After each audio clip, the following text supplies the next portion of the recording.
Bio Bio Televisión, con el auspicio de Libérate del estrés con Melipaz, tranquilizante natural de NOP Laboratorios, pinturas y adhesivos Lanco. Llegó la nueva forma de pintar con despacho en 24 horas. DVA Capital, invierte en la transición a energías limpias. Conoce el eFund en dvacapital.com y Dongfeng Drive Your Dreams. Presentan comentarios de Tomás Mochati. Sorpréndete con la nueva línea de vehículos Aeolus Dongfeng y sus modelos i3 y GS Cross. Encuéntralos en sus versiones mecánica y automática. Dongfeng, Drive Your Dreams. ¿Andas acelerado? ¿Te sientes más irritable y alterado? ¿Te cuesta dormir bien? Tranquilízate naturalmente con Melipaz, que calma la ansiedad, relaja y reduce el estrés. Libérate del estrés con Melipaz. Pídelo en todas las farmacias del país.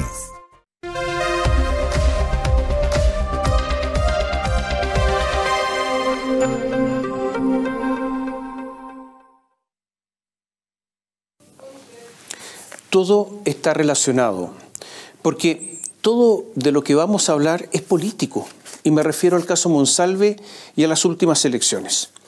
Partamos por Manuel Monsalve. En una columna anterior dijimos que es un caso que significa el fin del gobierno. O sea, me refiero a lo que quedaba del gobierno. Recordemos que el plan de Gabriel Boric aportó con el rechazo al primer proyecto constitucional, ese proyecto de Elisa Loncón y Fernando Atria, el intento de ley fundamental que respondía al octubrismo.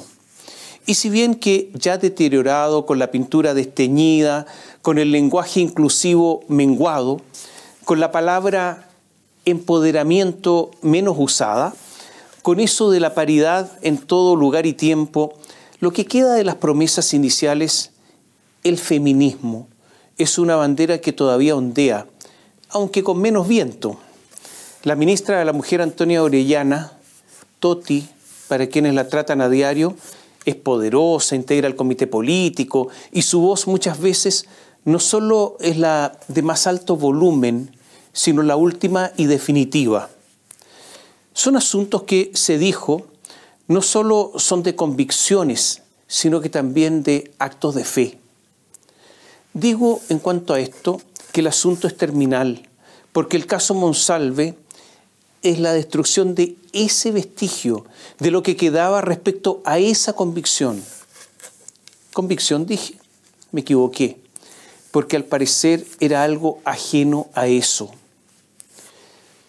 El coraje, la osadía, el temple, la dignidad, la honradez, la clemencia y otras tantas virtudes humanas se prueban en determinados momentos, en momentos muy precisos, en aquellos instantes decisivos que permiten distinguir la simple retórica, la sola propaganda, la mera postura mediática de las convicciones profundas.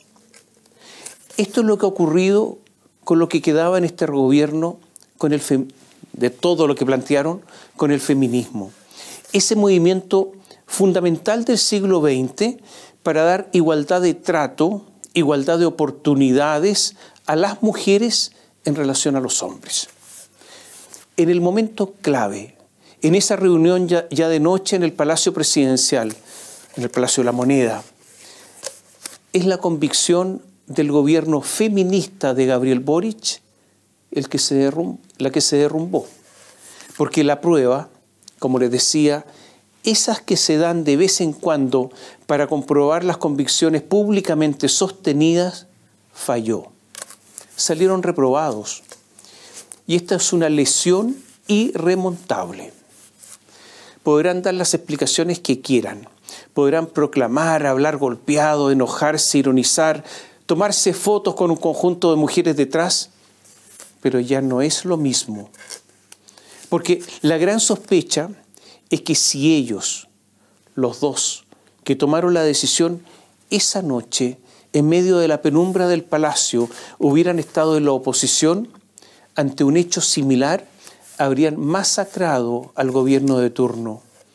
El feminismo proclamado no es entonces un corpus doctrinario, un corpus de principio, sino una mera arma arrojadiza de la política pequeña, como tantas otras de las que se utilizan de acuerdo a la simple conveniencia. Por eso lo ocurrido afecta al corazón del gobierno. A ver, hagamos un resumen, recapitulemos. Manuel Monsalve era considerado una persona esencial del gobierno, el que funcionaba, el que era el que hacía las cosas, el ponderado, el con experiencia, el que era capaz de enfrentar la delincuencia y el crimen organizado. Manuel Monsalve conocía a la mujer denunciante desde temprana edad, ya que tenía una relación con su padre en Curanilahue, zona por la que fue diputado, la zona de Arauco, varias veces. En circunstancias a probar, si Monsalve invitó a colaborar, es una circunstancia a probar si Monsalve invitó a colaborar a la mujer, hija de un feriante, primera persona profesional de la familia. Lo que quiero decir es que hay que probar si es cierto lo que se dice, que él la sacó de Curanilahue y la trajo a Santiago a trabajar. El 1 de septiembre, en un parque aledaño al Costanera Center en Santiago, le habría dado un beso de sopetón, sin su consentimiento. El 22 de septiembre, Monsalve, que en ese momento, escuche bien, era la segunda autoridad del país, después de Carolina Toá, ya que Gabriel Boric estaba en Estados Unidos, y en esa calidad, como segunda autoridad del gobierno, citó a su subordinada al restaurante Ají Seco Místico y después de beber cantidades ingentes de alcohol, la llevó hasta el Hotel Panamericano donde vivía. Él, Monsalve, dice que no se acuerda nada de nada. Para explicar algunas magulladuras que ella presentaba, habría señalado que se produjeron cuando la mujer intentaba bajarse del taxi que los transportaba desde el restaurante al hotel. Monsalve, en su calidad de ministro del Interior subrogante, al día siguiente, el lunes 23 de septiembre, había citado a las 8:30 a una conferencia de prensa para hacer un balance de seguridad luego del extenso feriado del 18 de septiembre. Cerca de las 8 de la mañana, media hora antes, llamó a su equipo para informar que no asistiría a la conferencia de prensa sin dar ninguna explicación. Tenía otra reunión a eso de las 12 del día, también la suspendió. La denunciante se despertó desnuda en la mañana con Monsalve en la habitación y habría tenido conciencia de haber sido violada. Ella habría afirmado que el subsecretario, además, intentó violarla por segunda vez. La denunciante habría contado lo ocurrido a algunos de sus compañeros de trabajo, quienes la alentaron a denunciar. En los días siguientes, presentó licencia médica, va a más de un centro de asistencia médica y atención al servicio médico legal. Incluso hay que confirmar si también recibió atención psicológica, todo ello por su cuenta. CIPER informó en las últimas horas que Monsalve, antes que la denunciante se fuera con licencia médica, tuvo 2 reuniones de trabajo con él. En la última le habría dicho a su jefe que jamás había consentido en intimar con él. Monsalve le dice no recordar nada. Después de esta conversación, al parecer dura, Monsalve reaccionó y ante la posible denuncia de la víctima, el poderoso Manuel se pone en movimiento. Y esto ocurrió 18 días después de ocurridos los hechos. El 10 de octubre el subsecretario, sin avisar a nadie, citó a La Moneda, a su despacho, a la jefa de inteligencia de la PDI y le dijo, con una historia parcial, que no se acordaba de lo ocurrido. Y le expresó que podría estar comprometida la seguridad nacional o algo parecido. Al día siguiente, la inteligencia de la PDI se pone en movimiento y se dejan caer agentes secretos en el restaurante, en el hotel e incautan imágenes. No solo eso, También incautan imágenes desde la Municipalidad de Santiago. Y para justificar esto último, los agentes secretos dicen que están investigando un secuestro. Estos agentes de la policía secreta husmean por todo el centro para hacerse de los dispositivos. Personal de inteligencia, como les decía, simuló estar indagando un secuestro. Se llevan las grabaciones fílmicas de las calles cercanas, Amaquí, Bertatinos, Monjitas, Huérfanos, Morandé y varias más. Por mandato de Monsalve, incluso intentan tomar contacto con la víctima, simulando, los agentes secretos chilenos, simulando pertenecer a un delivery. Ella habla solo por citófono. Habría sospechado algo normal. No se produce el encuentro cara a cara con los agentes. Monsalve había ordenado a la PDI, a la parte secreta de la PDI, a la inteligencia, máximo sigilo. El 14 de noviembre, la mujer interpuso una denuncia en la Fiscalía Centro Norte. El caso lo toma el jefe, Javier Armendáriz, envía una orden de investigar a la Policía de Investigaciones y al día siguiente, cuando los policías comienzan a cumplir la orden del fiscal Armendáriz, se dan cuenta que otros policías se les habían adelantado. Descubren que son de la misma PDI, pero de inteligencia. Eduardo Serna, extrañado, el jefe de la Policía de Investigaciones, informó de todo lo que estaba ocurriendo a la ministra del Interior, Carolina Toá. También habló con el fiscal Ángel Valencia. Carolina Toá informó a Gabriel Boric y los hechos comienzan a desencadenarse. A las 4:27, Gabriel Boric, de ese día martes, Gabriel Boric le pregunta por el sistema de mensajería Signan a Manuel Monsalve. ¿Vuelves a La Moneda? Monsalve no responde. Pasa 1:16, Boric insiste, le escribe, recuérdame a qué hora llegas, silencio de Monsalve. Y recién a las 19 horas responde. Boric no se inquieta, pero usted comprenderá que es muy inusual que un subordinado no conteste ni más ni menos que al presidente de la República. Eduardo Serna, el jefe de la PDI, estaba en un dilema, porque el posible autor de un delito, Monsalve, doble delito, violación y utilizar la ley de inteligencia para fines personales, bueno, resulta que estaba dando órdenes directas a la inteligencia de la Policía de Investigaciones. Y esto había que pararlo. Y los únicos que podían parar esto eran Toá y más arriba, Boric. Esa noche, en La Moneda se reúnen Boric, Toá y Monsalve a solas. Toá ha repetido una y otra vez que el jefe de la PDI, Eduardo Serna, le informó todo, incluyendo la denuncia y la actuación de la inteligencia bajo mandato de Monsalve. Boric, no Toá, podían responder por los hechos de Monsalve, salvo por el hecho, claro, de haberlo elegido. O sea, hasta ahora los problemas eran de Monsalve.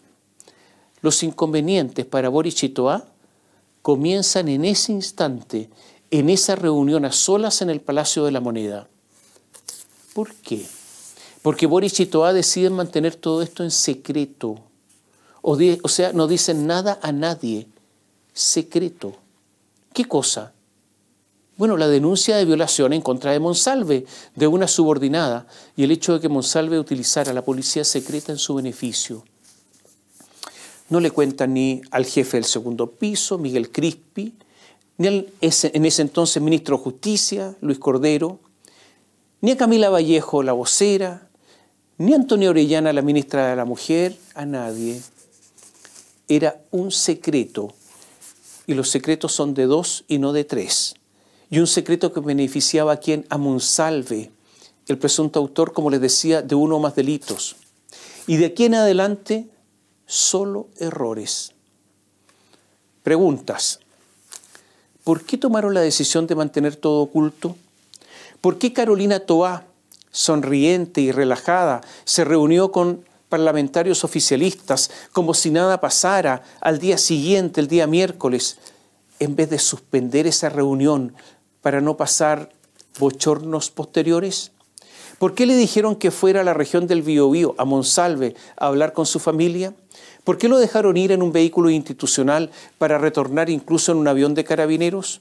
¿Por qué lo dejaron seguir representando al gobierno, por ejemplo, en una sesión oficial ante una comisión de la Cámara de Diputados el día siguiente, el jueves? ¿Por qué mantuvieron el secreto hasta que los pilló el diario La Segunda? Sí, porque los pilló. ¿Por qué le permitieron renunciar en el Palacio de la Moneda? Algunos dijeron, escuché decir, que lo mismo hizo Rodrigo Peñailillo cuando renunció en el gobierno de Michelle Bachelet, que hizo lo mismo, que de qué nos sorprendíamos. Perdón, Peñailillo no había sido acusado de ningún delito. La comparación es torpe. Y sigo.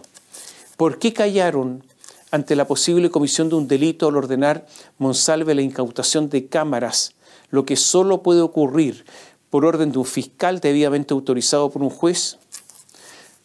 ¿Por qué ante la confesión en el Palacio ocultaron todo esto?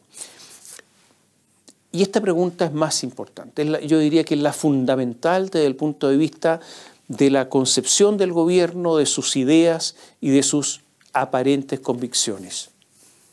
¿Por qué la dupla del secreto, Boric y Toá, no se preocuparon para nada de la denunciante, de la presunta víctima, mujer funcionaria de gobierno, dinamitando todo el discurso feminista? ¿Qué se les pasó por la cabeza? Cuando todo se descubrió, Carolina Toá dijo que después de la reunión en el despacho presidencial, y esto es textual, se decidió que Monsalve viajara a Arauco, en donde se encuentra su familia, para que pudiera informarles, y que luego tenía que retornar a Santiago para hacer la presentación en la subcomisión mixta de presupuesto por la partida del interior, y que el subsecretario tenía que retornar para determinar un curso de acción. En el transcurso de esas horas es que el subsecretario definió esta renuncia que se ha dado a conocer, textual. O sea, definir curso de acción. No sabían lo que iban a hacer, pese a toda la denuncia, pese a todo lo que sabían. Había que definir curso de acción. Y lo otro, Monsalve, él renunció, no le pidieron la renuncia, lo dijo Toá. Gabriel Boric dijo, para explicar todo esto, el que haya una denuncia no presume culpabilidad. Días después, en medio de toda la polémica y el reproche, cambió. Se dio una voltereta y dijo, yo le creo a la denunciante. Pero al principio no dijo eso. Luis Cordero, la cabeza jurídica pensante de La Moneda, dijo que el viaje de Monsalve al Biobío en medios públicos, en medio de transportes públicos, vehículos, avión, era legal, que había cumplido los protocolos y que la orden e incautación por parte de la policía secreta de los videos también era legal. En un examen de grado en serio, porque hay de los otros y el ministro los conoce, habría sido reprobado. Hace poco, el ministro, ahora subsecretario del Interior, Luis Cordero, manifestó su molestia con los medios. La verdad, ministro, ahora subsecretario, es que es la gente la que debiera estar molesta con usted por sus errores constantes. La primera jefa de inteligencia de la PDI, primera mujer que jefa de inteligencia, Cristina Vilches, por lo que hizo la despidieron. Adiós carrera. Entonces, estos hechos desmienten a Luis Cordero. Después vino la conferencia de prensa de Gabriel Boric. Esa intervención de más de 50 minutos, confusa, contradictoria, torpe, sudada. El presidente quiso aclarar las cosas, pero obtuvo exactamente lo contrario, porque todas esas preguntas que formulamos hace unos instantes no las contestó. Fue una triste performance, algo que demuestra el calibre que hoy tiene la presidencia. La ministra Antonia Orellana decidió dar un punto de prensa. Andaba en Ginebra, cuando aterrizó en Santiago ese día jueves, punto de prensa, intentó reaccionar. Y todo esto fue lamentable, porque habló de las políticas generales del ministerio, del gobierno, sobre protección de las mujeres. Leyó una especie de cartilla general, algo así como la web del ministerio. Es como cuando a un alumno le preguntan por los romanos y termina hablando de los fenicios. El miércoles, Antonia Orellana, ahora recién, salía de La Moneda sin emitir ninguna declaración pese a las preguntas que se le hacían. O sea, de ser una voz cantante en el gobierno, ahora ni siquiera hablaba ni musitaba algo. Estaba molesta, aunque en verdad más bien parecía taimada, huraña. El día martes, Carolina Toá compareció a una sesión especial de la Cámara de Diputados sobre este caso, el caso Monsalve, y fue una sesión tensa, de voces airadas, de peticiones de renuncia, de defensas in extremis. Toá elevaba la voz con tonos agudos, reitero, nerviosa, enojada, sin aplomo. Acusó de que había simples versiones de prensa, que en esto había inventos. Bueno, una de las versiones de prensa que ella llama develó que ella y Boric mantenían en secreto los posibles delitos de Monsalve. No son versiones de prensa, son realidades. La verdad es que posiblemente no haya que juzgar tan estrictamente la conducta de Toá, porque a estas alturas hay un cierto nivel de descontrol. Cuando le preguntaron a Carolina Toá si después de la conversación en el despacho presidencial esa noche del día 14 de octubre había vuelto a hablar con Monsalve, dijo que no, hasta esa participación ante la subcomisión mixta de presupuestos el día jueves, poco antes de la renuncia del imputado. Pero ahora, hace pocas horas, ocurrió otra cosa mala. CIPER informó que Carolina Toá llamó a Manuel Monsalve para avisarle del allanamiento de la Policía de Investigaciones en su habitación del hotel donde vive. Puede ser desmemoria o mentira la causa de esta omisión. Ahora, Toá dio una explicación extraña, como técnica. Dijo que no conversó con él, sino que le dio una instrucción y que eso no es conversación, y lo que le habían preguntado a ella si había conversado. Usted comprenderá que cuando caemos en esa explicación estamos mal. Viene lo que puede significar la caída definitiva de Carolina Toá, porque confiesa que avisó a Manuel Monsalve del allanamiento. Según Toá, le ordenó ponerse a disposición de la PDI, pero según otra versión, le avisó del allanamiento. Y esta es una situación delicada, muy delicada, porque, mire, en materia penal, de investigación penal, hay muchas cosas que son el ABC. Se le explico. El primer ABC es que hay que realizar diligencias de inmediato. En la medida que pasa el tiempo, las posibilidades de investigación se empiezan a diluir. Lo segundo, llegado el caso, hay que tomar declaraciones a los testigos de inmediato y separados unos de otros, de inmediato. Lo tercero es que no se avisan las diligencias, porque no se debe dar espacio, tiempo, oportunidad para que se alteren o se eliminen pruebas.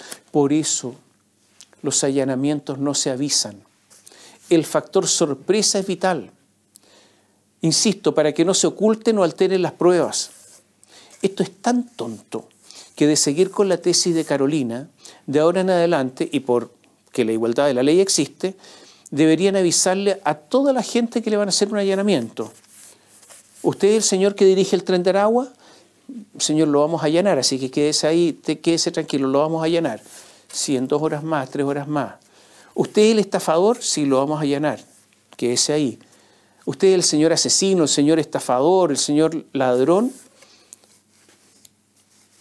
Peor que todo esto. A cualquier otro violador habría que también avisarle que lo van a allanar. ¿Se da cuenta que todo esto es bien estúpido? Gabriel Boric declaró como testigo en el Palacio de la Moneda. Él pidió declarar. Y aquí una observación. Las investigaciones deben estar avanzadas para que se haya aceptado tomar esa declaración. Toá también declaró ante Javier Armendáriz el miércoles. Se espera también la declaración de Monsalve. Una vez que eso ocurra, me refiero a la declaración de Monsalve en calidad de inculpado, será formalizado y es probable que se decrete la prisión preventiva y no podrá ir al centro de detención Capitán Llaver, ya que el reglamento impide que a ese lugar ingresen violadores sexuales. Algo más. De ser condenado, Monsalve lo más probable es que deba cumplir una pena importante de cárcel efectiva.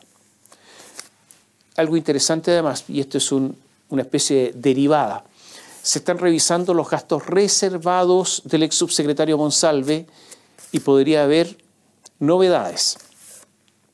En estos momentos la situación de Carolina Toá se ha agravado. Se habla de una posible acusación constitucional que en principio tendría los votos necesarios para ser aprobada. Hay voces que indican que la renuncia de Toá podría ocurrir en cualquier momento. Sin embargo, observe usted que la resistencia de Toá para abandonar el cargo, para dejar libre a Boric, ha sido impactante. Toá ha dicho que el PDI, Eduardo Serna, el jefe de la PDI, le dio información completa sobre el caso Monsalve y que esa información completa se la entregó en forma íntegra a Boric. Y esto lo ha repetido varias veces. ¿Qué quiere decir con esto, Toá?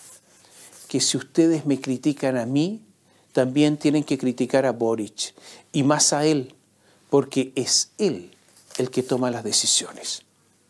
Por ejemplo, la decisión de mantener en secreto el affair Monsalve. Y todo esto es increíble, porque yo no recuerdo a un ministro del Interior que decida no ser fusible, que es una de sus funciones, que públicamente dice que el presidente es el responsable de la situación y que las críticas deben dirigirse a él. Hay que recordar, eso sí, que Toá sobrevivió, aunque con varios años en el ostracismo, a la relación incestuosa que el PPD, cuando ella lo dirigía, tuvo con Julio Ponce Lerú, el yerno del general Pinochet. Hay un hecho que a estas alturas parece evidente. Cualquier sueño presidencial de Carolina Toá está terminado. En la noche de las elecciones del domingo, Gabriel Boric apareció en el Palacio de la Moneda rodeado de mujeres. Antonio Orellana, Camila Vallejo, Carolina Toá, Janet Jara. Una imagen cuidada para comunicar que las mujeres apoyan a Boric pese a todo. No es suficiente. El daño ya está hecho. Y las diputadas feministas incluso han defendido a Boric. Y las organizaciones feministas están calladas. La verdad es que el daño es muy grande. Pero, bueno, el poder permite u obliga a algunos a hacer estas cosas. Alguien dijo, París bien vale una misa. Lo dijo un rey. El feminismo se puede sacrificar si del poder se trata. El martes, el Ministerio Público allanó 3 lugares en su investigación contra el diputado Joaquín Lavín León. Su casa en Peñaflor, su sede distrital y su oficina en el Congreso. Pero aquí se hizo como se debe hacer, ya que no le avisaron. El fiscal a cargo de este caso dijo justamente que no se había avisado y que fue sorpresivo para el éxito de la investigación. Dato para Carolina, para que no siga avisando cosas. La investigación es separada de la que se dirige contra su esposa, Katy Barriga, la exalcaldesa de Maipú, hoy dedicada a OnlyFans. Se llevaron teléfonos y computadores. Y esta es una investigación derivada de la que se sigue en contra de Barriga por los delitos de fraude al fisco y de falsificación durante su periodo como alcaldesa, en la que se le acusa de haber distraído 30.000 millones de pesos. ¿De qué se investiga Joaquín Lavín, el diputado? Por haber rendido a la Cámara de Diputados trabajos que eran para la Municipalidad de Maipú. Los fiscales dicen que Lavín, además, intervenía en asuntos administrativos de la municipalidad. Él tomaba decisiones sobre contratación, sobre despido de personas, hacía solicitudes a la dirección jurídica y pedía explicaciones sobre la realización de eventos. Este asunto es grave. Lavín renunció hace poco a la UDI, recién. Los allanamientos se hicieron, repito, como se deben hacer, sin avisar. La derecha, en todo caso, y esto es un paréntesis, no aprende. Este es el costo de apoyar a personajes como Katy Barriga, porque esto tiene efectos negativos durante mucho tiempo. Jugar con la fe de la gente es un mal negocio. Revisemos lo ocurrido en las elecciones. Lo primero, El péndulo político existe, pero no se fue al extremo, al de la derecha, como ese sector suponía. Hubo una gran participación, cerca de un 82%, con una gran cantidad de votos blancos y nulos en la elección de consejeros regionales y un poco menos en las demás elecciones. En términos gruesos, yo diría que el gobierno logró sostener la estantería.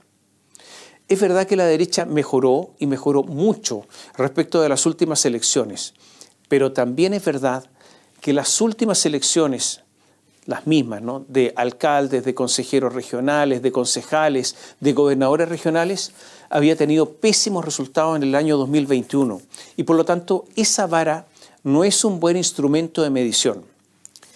Alguien preguntaba, ¿cómo es posible que un gobierno derrotado en su proyecto político, derrotado en el plebiscito constitucional, con bajo crecimiento económico, con gran inseguridad pública, con un presidente que se contradice una y otra vez, logra no ser derrotado ampliamente? Posiblemente la respuesta no sea estrictamente política, sino que se ha producido en el país, se ha experimentado en nuestro país un enorme cambio sociológico. Hoy existe, por ejemplo, temor a exigir, por la reacción que puede originar.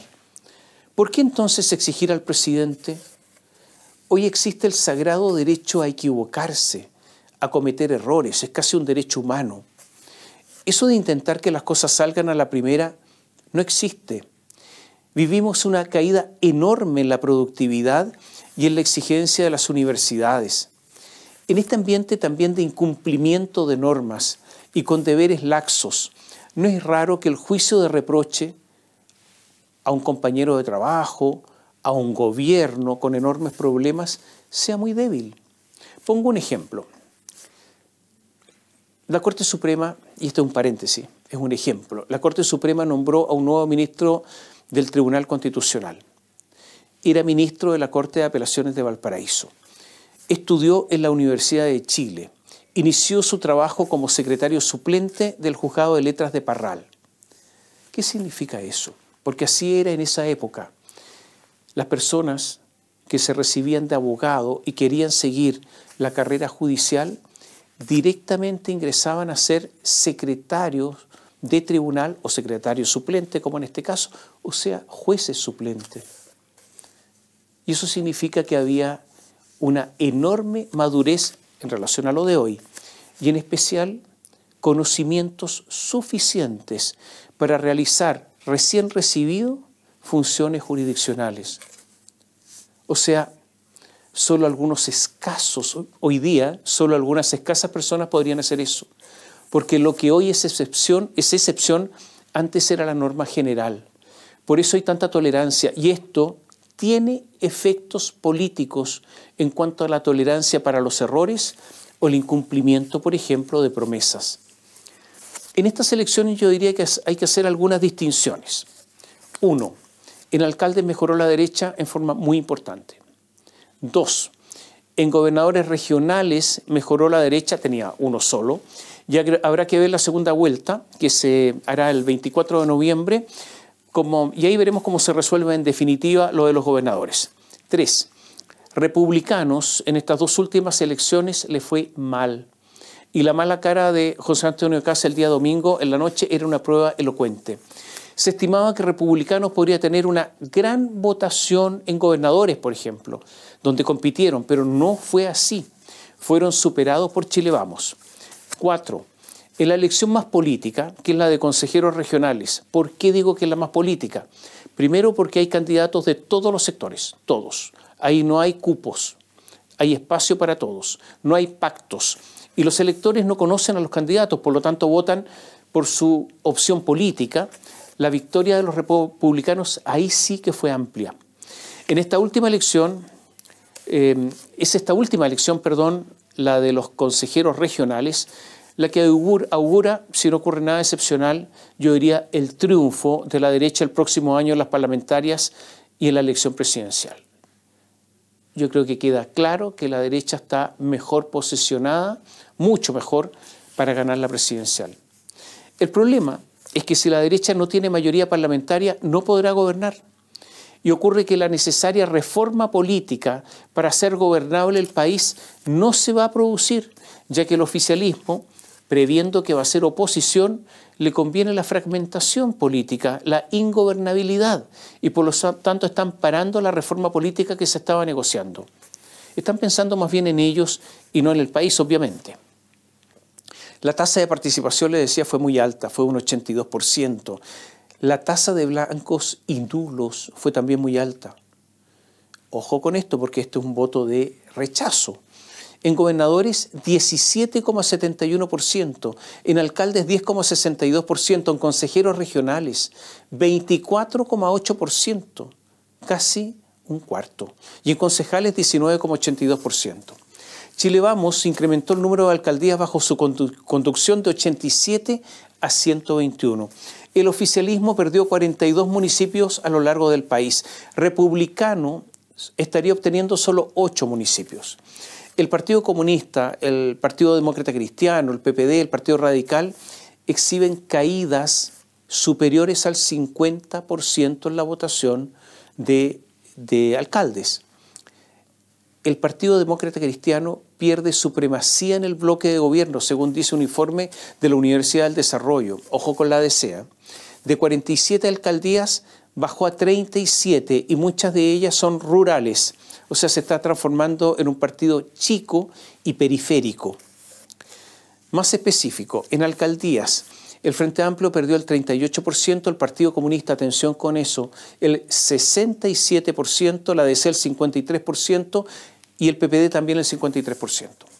Pese a esto, el oficialismo en alcaldías obtuvo el 30,01% frente a Chile Vamos, que logró el 26,89%.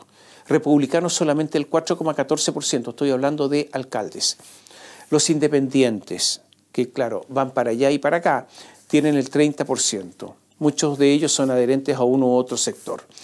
Atención con esto, porque se estimaba que los socialcristianos podrían dar un golpe porque presentaron candidatos en todas partes. No, no fue así. Lograron solo el 3,25%. Y si miramos, y esto es muy importante, la elección de concejales, que es muy política también, RN obtuvo el 16%, la ADC, el PS, el PPD, ese conglomerado, el llamado socialismo democrático, el 15%, republicanos el 14%, UDI y Evópoli 14%, Frente Amplio y PC 14%, Partido Radical 6%, amarillos y demócratas 4%. Por lo tanto, el intento de establecer un centro político no ha funcionado. El ganador, claro, es Renovación Nacional, pero el Frente Amplio y el PC tienen 14% en materia de concejales. Hay que mirar el Partido Republicano, Tenía solo 12 concejales y se pegó un salto tremendo para llegar a 234. El dato relevante, yo diría, es que si usted lo mira en forma global, esta es la primera vez en la historia, desde el retorno a la democracia, que la derecha supera a la izquierda en concejales. Yo diría que este dato es fundamental. Ponga atención en la elección, la más política de todas, que es la de consejeros regionales. Y aquí hay una mala noticia para el oficialismo. Y por eso yo estimo que se está previendo la victoria de la derecha el próximo año. El Partido Republicano obtuvo el 16,1%. Renovación Nacional el 14,24%. La UDI el 11,01%. O sea, los tres primeros partidos son de derecha. Y después llega el Frente Amplio, 8,75%, casi doblado el Frente Amplio por el Partido Republicano. Y después la ADC, con un 7,04%. Después el Partido Comunista, 6,71%. Le fue mal al Partido Comunista. Y el PS también le fue muy mal, 6,31%. No hablo del PPD porque está en extinción, logró solamente el 4,23%. En la elección de alcaldes, en las capitales regionales, oficialismo y derecha empataron. Y este es un éxito para la derecha en relación a la votación anterior. En conclusión, cuando se trata de votación más política que sobre personas, la derecha está ganando. Los actos, las elecciones en que había candidatos con falta de probidad, pasaron la cuenta en algunos casos. Ocurrió con Marcela Cubillos, abandonada a su suerte.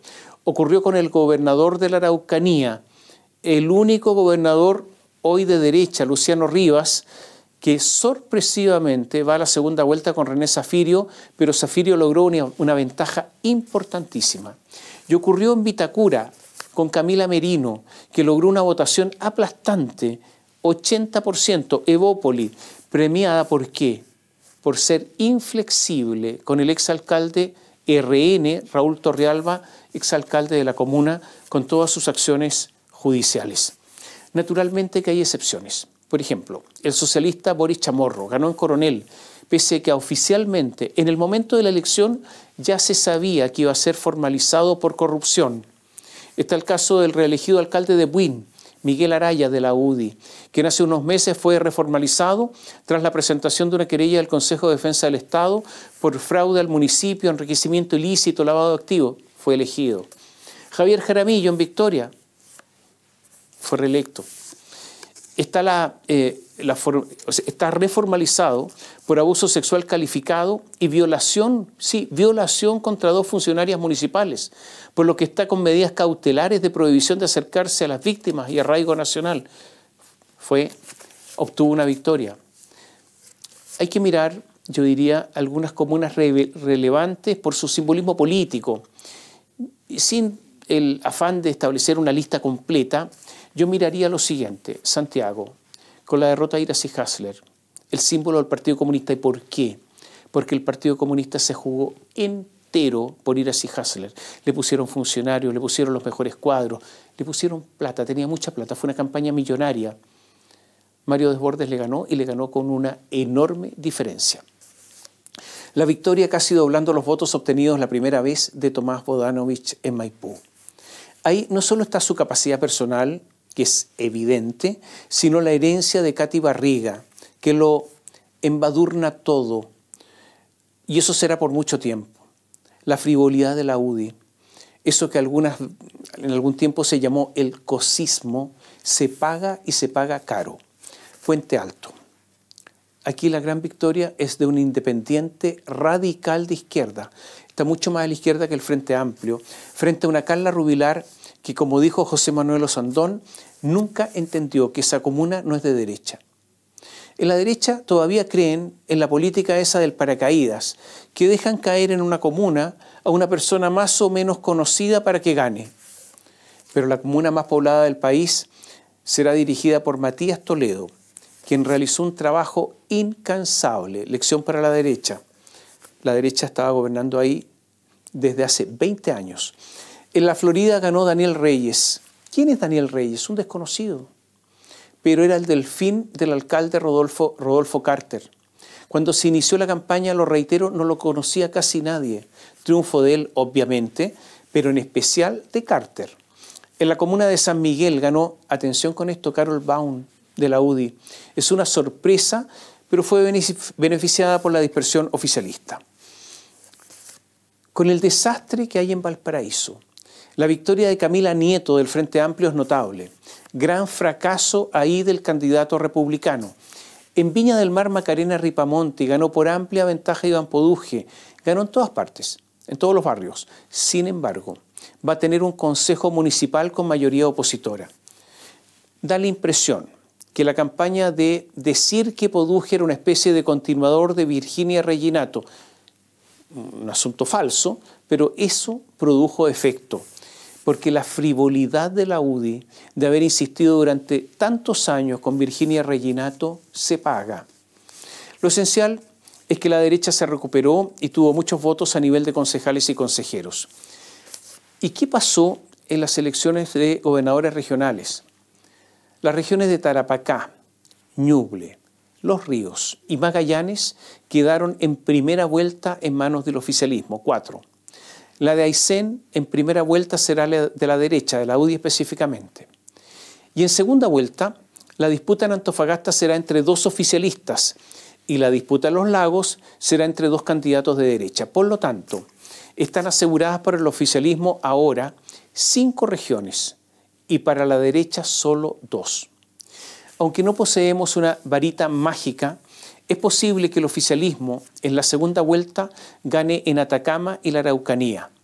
Y es posible que la derecha gane en Arica y Parinacota, en Coquimbo, en el Maule y en el Biobío.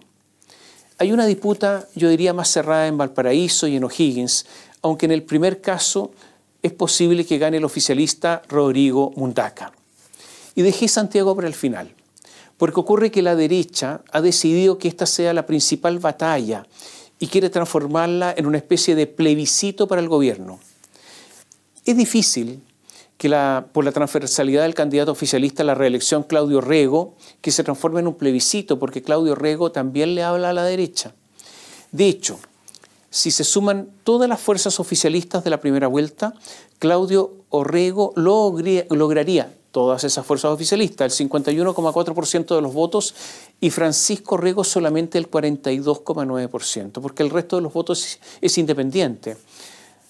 A Claudio Orrego, además, no le ha pesado haber estado a favor de la constitución de la Convención Constitucional. El primer proyecto constitucional estuvo a favor. Ni haber apoyado activamente a Iracy Hasler del Partido Comunista y de estar relacionado con el caso Fundaciones, principalmente con la Fundación Procultura.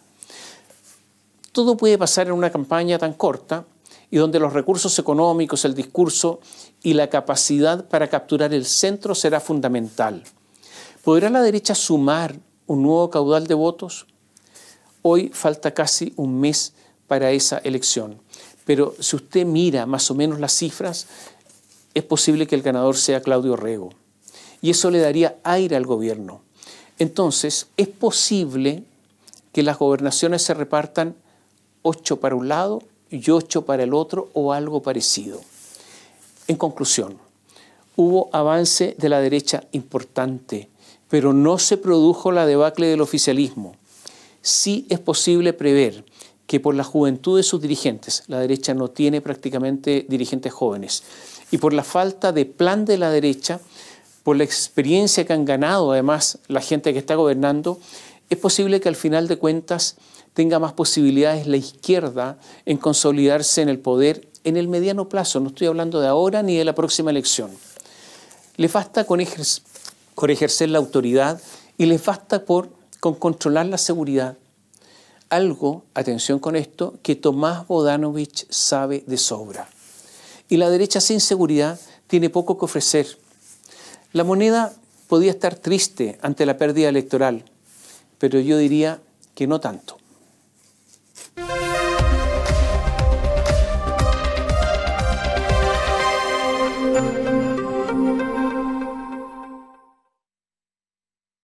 Bio Bio Televisión, con el auspicio de Libérate del estrés con Melipaz, tranquilizante natural de NOP Laboratorios, pinturas y adhesivos Lanco. Llegó la nueva forma de pintar con despacho en 24 horas. DVA Capital, invierte en la transición a energías limpias. Conoce el eFund en dvacapital.com y Dongfeng Drive Your Dreams. Presentaron comentarios de Tomás Mochiati. Sorpréndete con la nueva línea de vehículos Aeolus Dongfeng y sus modelos i3 y GS Cross. Encuéntralos en sus versiones mecánica y automática. Dongfeng, drive your dreams. ¿Andas acelerado? ¿Te sientes más irritable y alterado? ¿Te cuesta dormir bien? Tranquilízate naturalmente con Melipaz, que calma la ansiedad, relaja y reduce el estrés. Libérate del estrés con Melipaz. Pídelo en todas las farmacias del país.